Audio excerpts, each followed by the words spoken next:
Gentlemen, ladies, rank 8 is confirmed.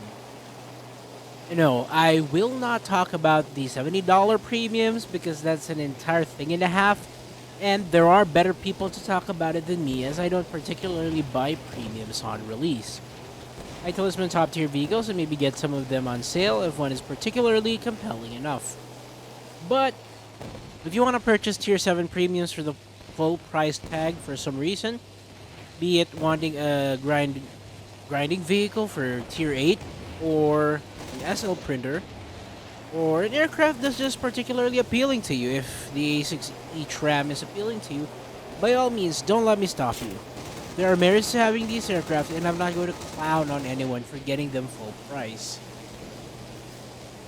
I might clown, however, the A10 and SU25K grinders a little bit. Maybe. Anyway, I digress.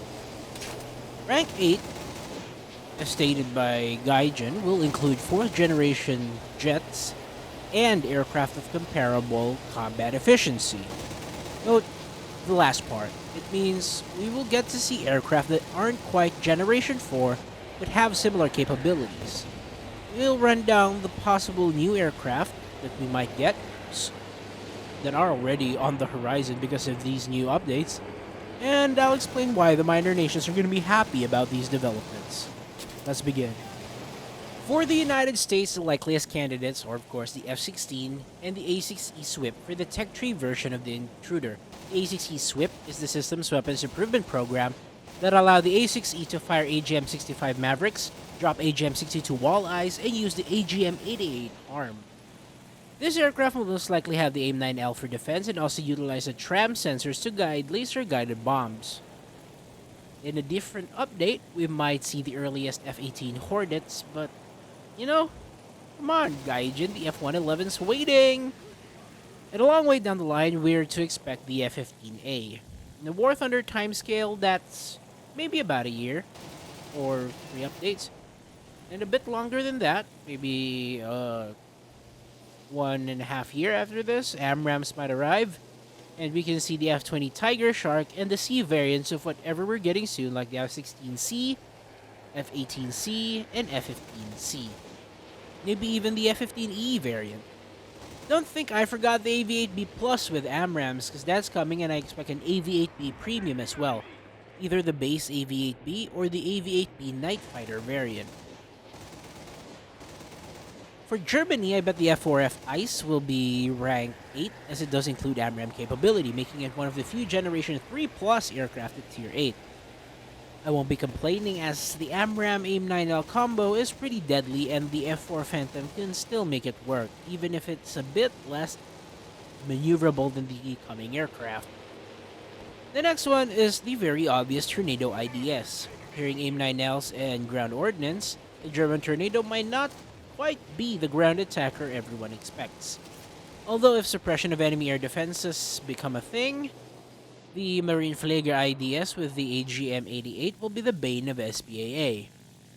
For the other side of the Iron Curtain, the MiG-29 is pretty much ensured. Whether Gaijin will give the MiG-29G remains to be seen. Aside from that, we're just waiting for the Alpha Jet. Hopefully. But, you know, it's very unlikely, but we might also see the Eurofighter with the AIM-9L and the even unlikelier Iris-T that would be added for Germany.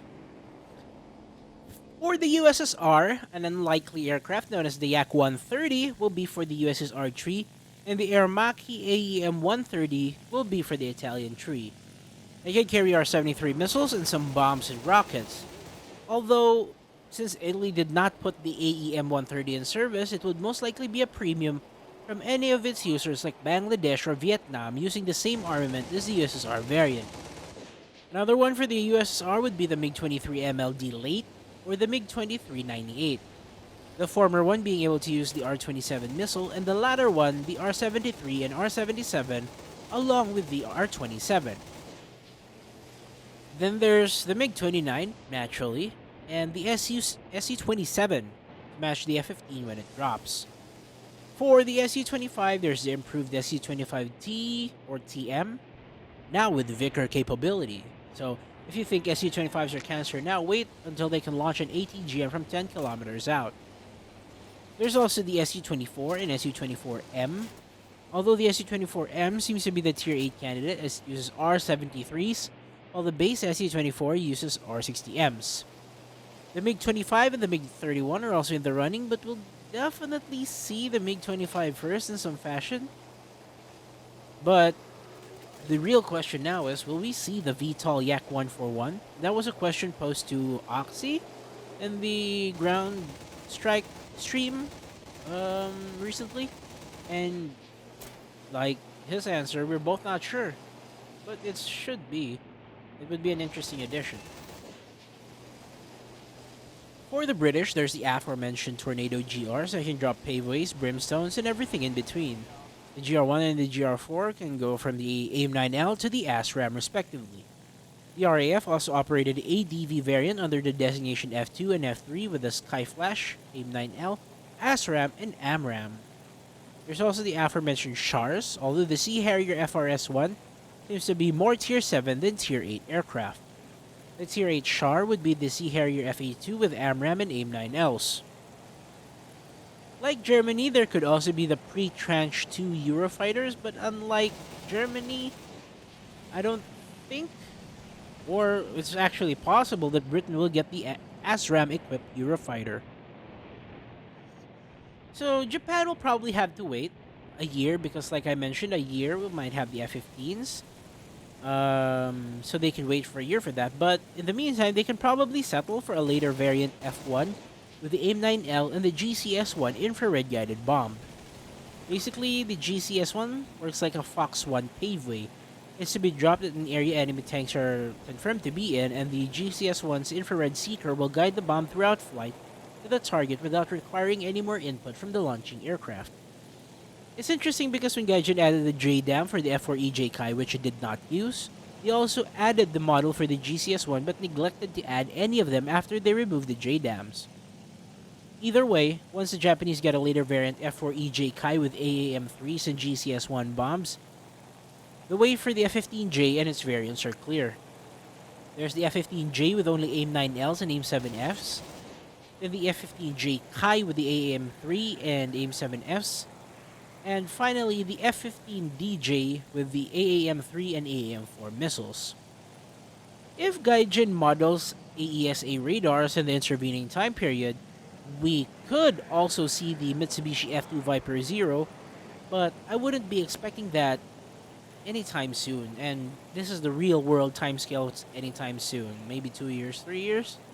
And if War Thunder lives long enough, maybe the Japanese will complete the F-15 JSI, and that would be added to War Thunder. China has been neglected for a fair while now, but hopefully the Tier 8 floodgates allow it to get the J-10A with the PL-8 and PL-12, the JH-7 fighter bomber for proper cast from China, and perhaps the Shenyang J-11 down the line. The J-10A and JH-7 might finally give China proper air-to-surface missiles and laser-guided bombs with proper air defense capabilities, as I've entirely given up hoping for the Q-5Ls to be fixed. The Q-5D is still in the files, but Gaijin is reticent to add the PL-7, so whatever. For Taiwan, the FCK-1 Qingpo and the FCK-1C Xiangsheng, F-16A Block 20, and the Mirage 2000-5 are on the table now. We just have to wait for it to be added to the corresponding tech trees, and we'll see it in the Chinese sector. Except the Xiangsheng, of course, that's an indigenous development. Oh, right before I continue, if you wish to learn more about some of these aircraft, please check out my How to Implement series. I tackled them right before even rank 7 or rank 8 were announced, so it'd be nice to get some information out. Anyway, shameless plug aside, let's continue. Italy has largely been bullied by bad aircraft as of late, but hopefully rank 8 will spice up the tech tree with 4 big additions. These are the F-16A Block 15 ADF, Tornado ADV, IDS, and ECR variants, AV-8B, and the AMX International Ghibli that will surely spice up the Italian tech tree. Proper cast, dogfighters, and interceptors alike, Italy is in for its reckoning that will culminate in, perhaps hopefully, the Eurofighter Typhoon.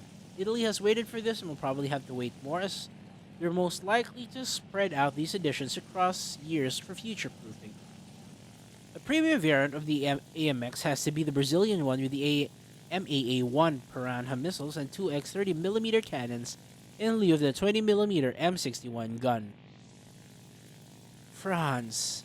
France. We now have the Mirage 2000 CS5. We could get the Mirage 2000-5 with the Mica missiles and the Mirage 2000D with the Damocles pod for top-tier casts. I bet the Super Etendard will most likely be tier 7 with magic missiles, as there's no proper venue for the Exo set just yet. As of this moment, I won't claim the Rafale, but it's not off the table because the Rafale is just pretty much like the Eurofighter Typhoon and the one we have for Sweden, which is the Gripen, with the RB-74 missile and AIM-9L and the RB-99 AMRAAM. The J-37D, which is a Viggen with the same armament, is also expected to arrive along with the upgraded AGS-37 with more Mavericks and RB-74 capability. There's also the Finnish, but they might have to wait for their Super Hornets a bit more while they play around with their Drakens that are hopefully coming. And finally, Israel. Starting out with the F4 Kurnas 2000 and Python 3 equipped Kafirs, they can finally get the F-16A Nets and the F-16C Barak. Though I'm not sure about the F-16I Sufa just yet. The Python 4 and Python 5s are big asks, which is why I've limited my expectations to the F-15A Baz and the F-15C Baz Mishupar, and not the F-16I Sufa and the F-15I Ra'am just yet. Of course, in between Gaijin can and will still add some neat Tier 7 vehicles, F-117. There can be real unexpected additions that might come that are a lower tier, F-111. All we have to do is sit and wait for these to be added, J-8D. What is real is that rank 8 will bring a lot of exciting stuff to the table for every nation, not just the major ones. And, you know, the premium debacle, that's a thing and a half. Currently, I'm just excited for rank 8 and what it will bring, and hopefully it will bring BR decompression with an entirely new tier to play around in. I've expected this for some time, and I'm glad that we end 2022 with a new rank of aviation to play around in. I kinda just wish the BRs were decompressed beforehand to accommodate these new machines, but alas, we will still have to deal with the 11.3 Matchmaker for a bit longer. Thanks again for watching. This is the Dr. MD. Godspeed.